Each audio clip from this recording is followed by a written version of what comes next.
Guys, welcome back to the channel. So the day has come, we are here, we are going to Raptor the bottom of Pt4 so I can get the back axle on and then Pete can have it back. He's going to do the arches and stuff. I'm just trying to save him money by just doing what I needed to do. So the boot floor's all in acid etch primer, Upol acid etch primer, and we're going to Raptor it, tintable Raptor it with 2-pack diamond white.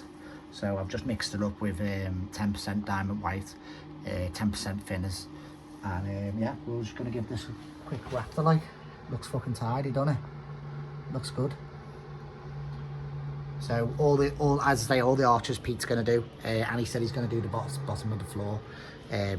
Be interesting to see when he gets it done, because yeah, he's had the car how many years and he's not really done much work on it already.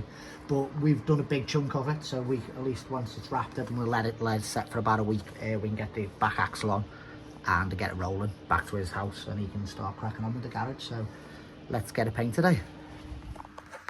So this is the painting area. We've got a litre of diamond white, the correct Sierra, or like RS500 Sierra Cosworth colour, should we say.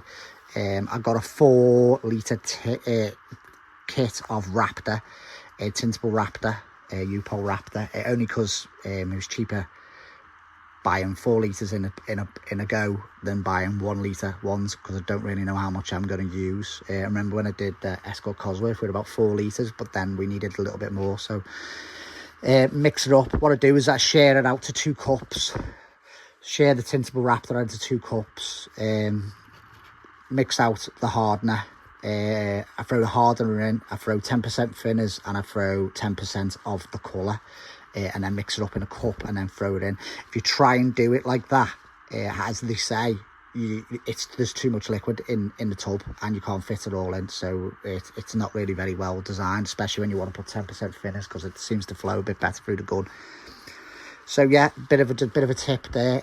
I'm not going to film spraying it because it gets absolutely everywhere. I've got loads of things sheeted off in the garage, the Cosy, all my bikes, Mrs.'s old gym gear and all that, so everything's sheeted off in the garage so we don't get overspray on the important things. So yeah, let's get cracking before this paint goes hard.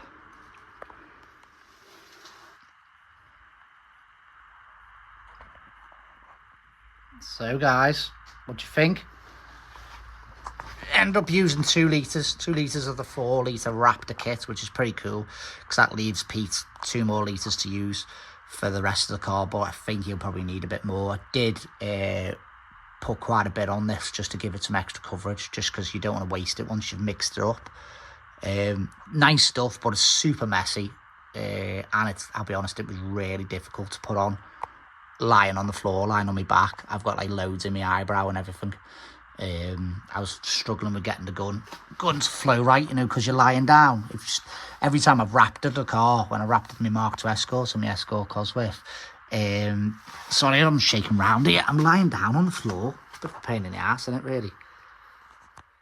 Yeah, that's better, isn't it? That's better, isn't it? So at least I'm not shaking round. So yeah, let's turn around, let's have a look at it. So yeah, I've wrapped it up. What I do is I always try and do to underneath the bumper. It's just how I like to do the cars. Did the cars exactly the same, mask all the way around, all underneath the bumper. As I say, it looks nice, doesn't it? It look nice. You'll have the fuel tank sat there, and then the bumper will sat there, and this will poke out all nice and white. He could put a bit of 2-pack lacquer over the top. I did put 2-pack lacquer over the top on the Cosy, but it is quite a lot of coats. Like, I put 2 coats of Raptor on this, and it's took me about 3.5 hours to make sure it was prepped, make sure it was clean, mix all the paint up and get it on. I've only got like a little compressor, so my compressor's running the whole time, so it's a bit noisy like, but we get it done. And yeah, it looks nice. So he's going to drop the axle off this week. I'm going to give it a good like 4 or 5 days to go really hard before I start putting a back axle on. He hasn't refurbished any of the stuff he said he would. This is the problem with Pete. Like, he has quite a busy job, and I think when he gets home, he just likes to sit on his bum, like, and have a beer and that, and like we all would do, you know what I mean? But projects don't get done, you know, with that type of attitude. So hopefully when he watches this video, he'll have a laugh and he'll go, oh, I'll tell you what, come on, let's get the gist and let's get this done. because it's supposed to be getting done for his wedding. That was the whole idea. I thought I'd give him a hand and I'll get it smashed in and get it welded up and get it to a point where like he gets a good push on the project type of thing. Yeah, it is a paying job. He is going to pay me, but I wasn't in no rush for the money, and it's just one of them. But I'll tell you what, as I was speaking, when I spoke to him the other day, I said to him, I'm never doing this again as a job. I don't mind doing my own cars, but getting all that underseal off, because this was wax oiled up to death, getting it all underseal off and get it to bare metal so you can put like a good primer, a good like rust primer which you bite in, and that like was such hard work and so messy, mate. I think I've spent about 30 hours just in getting the underseal off in it all, you know, because it's all different angles, you know, using my belt sander. I seen a video on Instagram where some guy used a multi-tool, so I put a multi-tool on. That was quite good, but it was really messy, but it still left like I don't think it was a primer, but some sort of stone chip. So I think the car was originally stone chipped, and then the guys wax oiled over the top, so it's gone to like a little bit of a wet, moist, tarry type material. So I literally bought 2 packs of 100 belts for my belt sander and just carry on belt sander through. You'll hear that, that's like a bird on my roof in my garage, like. But yeah, just belt sanded through and got to bare metal, and then I put a primer on all the sections that I do. Give it a quick wipe over with 2-pack thinners, you know, on a tacky rag, and then yeah, go over it. And then I don't use brushable seam sealer, I use sticker flex. I use like a sticker flex, two bits of masking tape, sticker flex, and then a wet finger to smooth it all off, you know, over certain welds and certain seams and stuff like that I want to cover up and make it look a bit like more neater.